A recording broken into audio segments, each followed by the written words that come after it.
भक्तिभावाने आशीर्वाद घेण्यासाठी येत असते।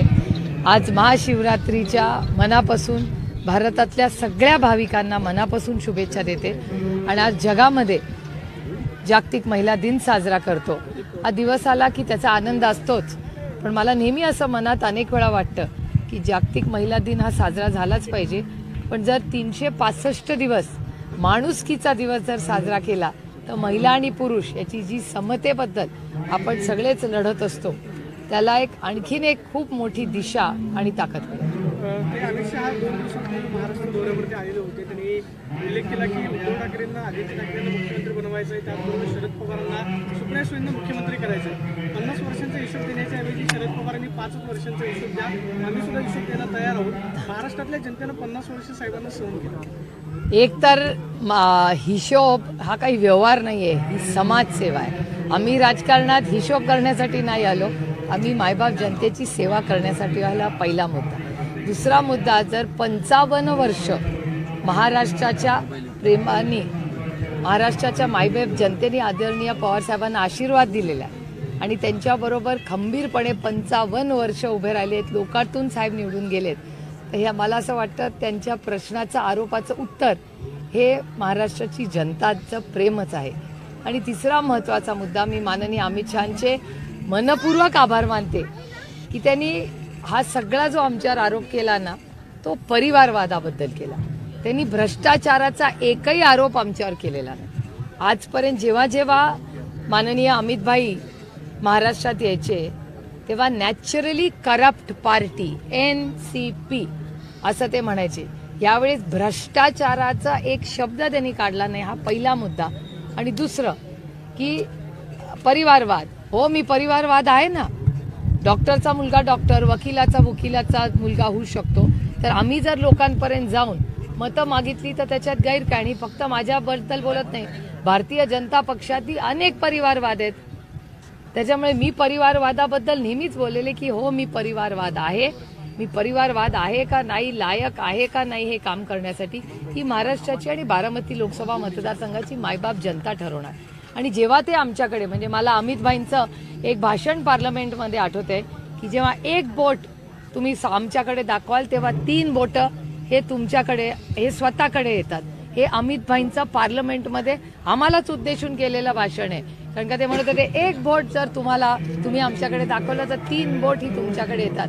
तर मला अतिशय प्रांजळपणे अमित भाईंना विचारायचंय की आम्ही परिवारवाद आहोतच आणि आम्ही मान्य करतो की आम्ही परिवारवाद आहोत, पण भारतीय जनता पक्षामध्ये आणि त्यांच्या मित्र पक्षामध्ये फक्त मेरिट चाललं, त्यांच्याकडे परिवारवाद नाहीये। पण टाइम अमित शहांना मुंबईत यावं लागतंय, किती कसं बघता तुम्ही याच्याकडे? त्यांच्याकडे जागा वाटपाचा तिढा अजून सुटत नाहीये, त्याच्यासाठीच खरं तर अमित शहा मुंबईत आले असं वाटतं तुम्हाला? त्यांची युती आहे ना, त्यांच्या युतीचा अंतर्गत प्रश्न आहे, मी कशाला त्याच्या दुसरे काय घर में क्यों झाकू मैं? दुसऱ्या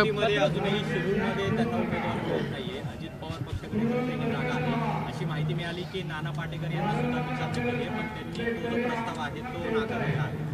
त्याला जोडूनच एक प्रश्न की दादांना अवघ्या 2 जागा मिळतील अशी चर्चा आहे। 2 दिवसानंतर दादा परत जिल्ह्यामध्ये जाणार आहेत। दादांचं महत्त्व किंवा दादांची ताकद कमी करण्याचा सगळा प्रयत्न आहे। मला याच्यावर नाही भाष्य करता येणार। त्यांच्या युतीचा तो अंतर्गत प्रश्न आहे, कुणाला किती सीट द्यायच्या, काय जायचं ते त्यांचं बघून घेतील ना। आम्ही इथे लोकसभा महाविकास आघाडी आणि इंडिया लढणार आहे आणि आम्ही सगळे मिळून 48 सीट लढणार आहे महाराष्ट्रात। आणि त्या 48 सीट आमचं एकच ध्येय आहे की या राज्यात आणि या देशात जो भ्रष्टाचार वाढतोय तो बंद करायचा। या देशामध्ये, राज्यामध्ये आज बेरोजगारी वाढते, महागाई वाढते, हमीभाव शेतकऱ्याला मिळत नाहीये, या सगळ्यासाठी आम्ही लढतो। ताई, ह्याच विषय पंतप्रधान मोदींनी ट्विट केला सकाळी की महिला दिवस आहे म्हणून आज 100 रुपये LPG गॅसवर कमी करतात, त्याच्यातनं नारी शक्तीला बळ मिळेल असं त्यांचं ट्विट आहे। काय कसं बघता तुम्ही? अहो, इलेक्शन आले, अर्जुन किती जुमले बघायला लागतील तुम्ही बघाल। इथं सुरुवात आहे, हवी पिक्चर बाकी आहे, त्याच्यामुळे इलेक्शन अनाऊन्स होईपर्यंत काय काय करतील देवालाच ठाऊक। आणि इतके दिवस, इतके वर्ष जेव्हा 1000 रुपये होतं आणि महिला रडत होत्या तेव्हा यांना सुचलं नाही, इलेक्शन आणि लोकसभा आली की लगेच 100 रुपये कमी, आणि 100 रुपये नुसते कमी करून काय होणार आहे? 400 रुपयाला द्या गॅस, मग कुछ बात आहे। ते म्हणतात फायनान्शियल बर्डन कमी होईल मिलियन्स फॅमिलीवर। कसं काय 100 रुपयांनी काय नुसता दिलासा मिळणार आहे? बाकी तेल कमी आहे, साखर स्वस्त आहे, भाज्या स्वस्त आहेत, शिक्षण स्वस्त आहे का औषधाच्या गोळ्या स्वस्त आहेत? काय स्वस्त आहे या देशामध्ये? दोन-तीन जागांसाठी काय अवस्था? मला असं वाटतं की तो त्यांच्या युतीचा अंतर्गत प्रश्न आहे. काल साहेबांनी शरद पवार साहेबांनी जे वक्तव्य केलं होतं आमदार शेळकेंबाबत, त्याच्यावरती उपमुख्यमंत्री देवेंद्र फडणवीस यांनी अशी प्रतिक्रिया दिली आहे की शरद पवार सारख्या मोठ्या नेत्यांनी असं वक्तव्य केलं तर त्यांचा स्तर जो आहे तो खाली होतोय त्यांच्या वक्तव्यात. स्तर समाज ठरवतो, एक माणूस नाही ठरवत. समाज मध्ये आपली काय स्थान आहे हे मायबाप जनता ठरवते, पहिला मुद्दा. दुसरा मुद्दा, गृहमंत्री म्हणून जर देवेंद्रजींनी चांगलं काम केलं असतं तर आदरणीय पवार साहेबांना हे व्यक्त करावंच लागतं नसतं मत. आता तुम्ही उदाहरणच बघा की हर्षवर्धन भाऊ जे भारतीय जनता पक्षाचे फक्त इंदापूरचे नाही महाराष्ट्राचे मोठे नेते आहेत, आज ते केंद्र सरकारमध्ये साखर व्यवसायाची जी सहकार कमिटी आहे त्याच्यात काम करतात. हर्षवर्धन भाऊंना जर सुरक्षितता आणि धमक्या सत्तेत असलेल्या एवढ्या मोठ्या नेत्याला जर भारतीय जनता पक्षाचे मित्रपक्ष असं त्या पत्रात लिहिलं, तर कोणी धमकी दिली मला माहिती नाही, पण धमकी द्यायची हिंमत पण कोणीतरी करतंय याच्यातूनच बघा ना, याचा अर्थ गृह मंत्रालयाचा फेलियर आहे ना हे. म्हणजे हर्षवर्धन पाटलांना धमकी, मदन बाफना जे एवढे वरिष्ठ नेते आहेत त्यांना धमकी, अबकी बार गोळीबार सरकार. म्हणजे पोलीस स्टेशनला तुम्ही बघताय सत्तेत असलेले आमदार गोळीबार करतायत, त्याच्यानंतर बाहेर पोलीस स्टेशनच्या बाहेर येऊन सत्तेतले लोक गोळीबार करतायत. पुण्यामध्ये आपल्या ज्याला शिक्षणाचं माहेर घर म्हणतात अशा तुमच्या माझ्या पुण्यामध्ये कोयता गँग बेफानपणे फिरतीये, ड्रग्ज सगळीकडे मिळत आहेत, त्याचा छापामध्ये हजारो नाही करोडो रुपयाचे ड्रग्ज भेटत आहेत. मग ह्याला जबाबदार कोण आहे? त्याला होम मिनिस्ट्री जबाबदार नाही? मग होम मिनिस्टरनी स्वतःचं काम जर चांगलं केलं असतं तर आम्हाला कुणालाही बोलायची वेळच आली नसती. दुर्दैवाने हे ट्रिपल इंजिनचं खोके सरकार, हे गोळीबार सरकार आहे, धमकीबाज सरकार आहे. समोरच्याला तर धमक्या देतातच, स्वतःच्या पक्षातल्या मित्रपक्षातल्या लोकांनाही धमक्या देतात. हे दुर्दैव आहे. आणि जर या राज्यात कोणीही धमकी दिली तर आम्ही लोकशाही पद्धतीने गांधीजींच्या मार्गाने शांततेच्या मार्गाने त्याला लढा देऊ. त्यांनी असं म्हणत होती की भाजप आमचा पक्ष संपवतोय, केसाने गळा कापते अशा प्रकारची टीका त्यांनी 2014 पासून सुरू केली होती. त्यांनी साथ सोडली. आता रामदास कदम जे आता एकनाथ शिंदे यांच्या सोबत आहेत ते सुद्धा तीच उद्धव ठाकरेंची वाक्य आहेत की आता भाजप विरोधात बोलतात की भाजप आमच्या केसाने गळा कापते. इतकं सगळं होत असताना त्यांनी अजूनही ते त्यांच्यासोबतच आहेत. काल त्यांनी खूप मोठे मोठे गंभीर आरोप भाजपवरती केले, फडणवीसांवर पण केले. मला काय आश्चर्य वाटत नाही. मी गेले 15 वर्ष दिल्लीत काम करते आणि त्याच्या आधी राज्यात म्हणजे 18 वर्ष मी दिल्लीत पार्लमेंटमध्ये काम करते. त्याच्यामुळे देशातल्या अनेक लोकांचे संबंध हे येतात, चर्चेमधून कानावर गोष्टी येतात. आणि देशाचा जर कोणी अभ्यास केला पूर्ण तर मित्रपक्षांची भारतीय जनता पक्ष कसं वागलाय हे मला तुम्हाला काही वेगळं सांगायला नको. सुनील शेळकेंनी देखील गडकरींचं नाव नाही, त्यामुळं उद्धव ठाकरेंनी ज्यांना ऑफर केली तुम्ही आमच्याकडे आम्ही तुम्हाला निवडून देतो, महागाईत आहे गडकरींना घ्यायला. गडकरी साहेब हे फक्त राज्याचे नाही देशाचे मोठे नेते आहेत आणि अतिशय सुसंस्कृत नेतृत्व या देशातलं आहे आणि ते ओरिजिनल बीजेपी आहे. म्हणजे ओरिजिनल बीजेपी ही खरंच एक सुसंस्कृत पक्ष आहे. आता त्या पक्षाला काय झालंय मला कळे नाव. इतके चांगले आणि मोठे नेते त्या पक्षात, म्हणजे अटलजींपासून अडवाणीजींपासून सुषमाजी, अरुण जेटली साहेब, किती नावं तुम्हाला घेऊ. अतिशय सुसंस्कृत नेतृत्व भारतीय जनता पक्ष. म्हणजे मीही पार्लमेंटमध्ये आम्ही भाषणं करायला वगैरे कुणाकडून शिकलो. सुषमाजी असतील, अरुणजी असतील, प्रणब मुखर्जी साहेब असतील, कुणाकुणाची नावं मी तुम्हाला घेऊ. एवढी उत्तम भाषणं आणि ज्याला सुसंस्कृत पार्लमेंट संसदेचं कामकाज तर ते आम्ही अरुणजी आणि सुषमाजींकडून शिकलो. आणि अशा सुसंस्कृत भारतीय जनता पक्षाला आज काय झालंय हाही एक मोठा प्रश्नच माझ्या मनात आला. सुनील शेळके अनुमोदन द्याल का? अर्थातच, कारण गडकरी साहेब हे या महाराष्ट्राचे नाही देशाचे थोर नेते आहेत. मला वाटतं पार्लमेंटला नाही देशाला अशा मोठ्या नेत्यांची गरज आहे आणि याच्यात कुठली राजकीय भूमिका नाही. कारण का ते विरोधक ते कधीही विरोधकाला शत्रू समजत नाहीत. ते लोकशाहीवर विश्वास ठेवणारे नेते आहेत.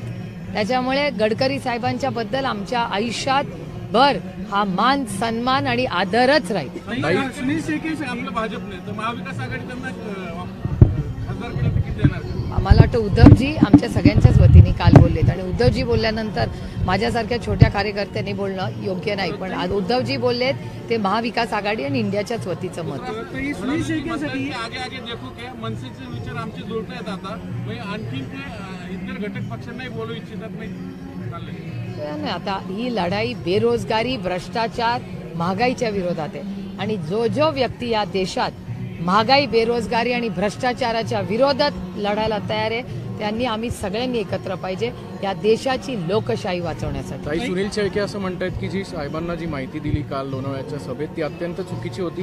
की कुठल्याच कार्यकर्ते आणि पदाधिकाऱ्याला कधीच मावळ्यातलं असेल किंवा लोणावळ्यातलं असेल कधी धमकवलं नाही. साहेब जे बोलतायत ते त्यांनी शहानिशा करायला हवी होती. जाऊ द्या हो, माझ्या पोटात खूप गोष्टी राहतात आणि मी काय सगळं टीव्हीवर आला समोर चॅनल म्हणून कॅमेरावर बोलत नाही. त्याच्यामुळे माझी सगळ्यांनाच विनम्र विनंती आहे की तुम्ही बोला जरूर, तो तुम्हाला लोकशाहीत अधिकार आहे, पण माझंही पोट खूप मोठं आहे म्हणून मी काही बोलत नाही. ते असं म्हणत आहेत की 2019ला साहेबांनी विधानसभेसाठी त्यांच्या सभा घेतली, त्यांना तिकीट दिलं, तिकीट फॉर्मवरती साहेबांची सोय होती.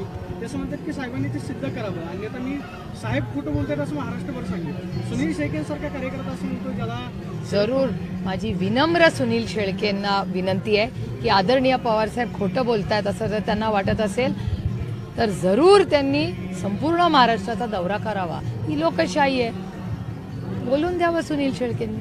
ताई, काल आमदार रोहित पवार असं म्हणाले की गेलेल्या आमदारांपैकी 22 आमदार येण्यास आमच्याकडे इच्छुक आहेत. शक्यता नाकारता येत नाही, कारण का त्यांची जर तिकीटं कापली असतील त्यांना निधी मिळत नसेल आणि जी हॅरेसमेंट होते अशा दबत्या आवाजात सगळ्या गोष्टी तुम्हालाही कळत असतील, काय आमच्यावरच काय तुम्हाला विश्वास ठेवायची गरज नाही. पण हे दुर्दैव आहे की आज भारतीय जनता पक्ष आणि त्यांचे मित्र पक्ष हे महाराष्ट्राची संस्कृतीच विसरले. आपल्यापेक्षा वयाच्या मोठ्या माणसांनी कसं बोलावं काय बोलावं ही संस्कृती सोडूनच ते सगळे वागतायत. हे दुर्दैव आहे की महाराष्ट्राचं राजकारण इतकं गलिच्छ हे अदृश्य शक्तीने केलंय. काल सर्वोच्च साहेब बारामती दौऱ्यावर आहेत पुढचे 2-3 दिवस. नार्वेकर यांना काल थापलेला आहे. आणखी कोणी? सर्वोच्च न्यायालयाने काल सुनावणी झाली. ठाकरे गटाने जी याचिका दाखल केली होती त्यावेळेस जे सर्वोच्च न्यायालयाने ठाकरे गटाच्या बाबतीत आधी सांगितलेलं होतं राहुल नार्वेकर यांना निर्देश द्यायला, पण त्याच्या विसंगत असा निकाल त्यांनी दिलेला आहे.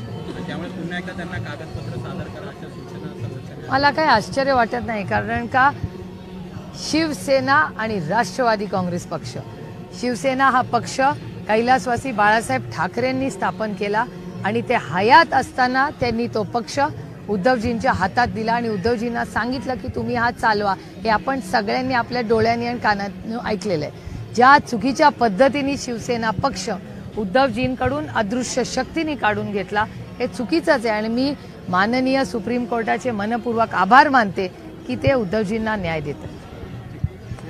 माझ्याकडे एकच प्रश्न. बोलो.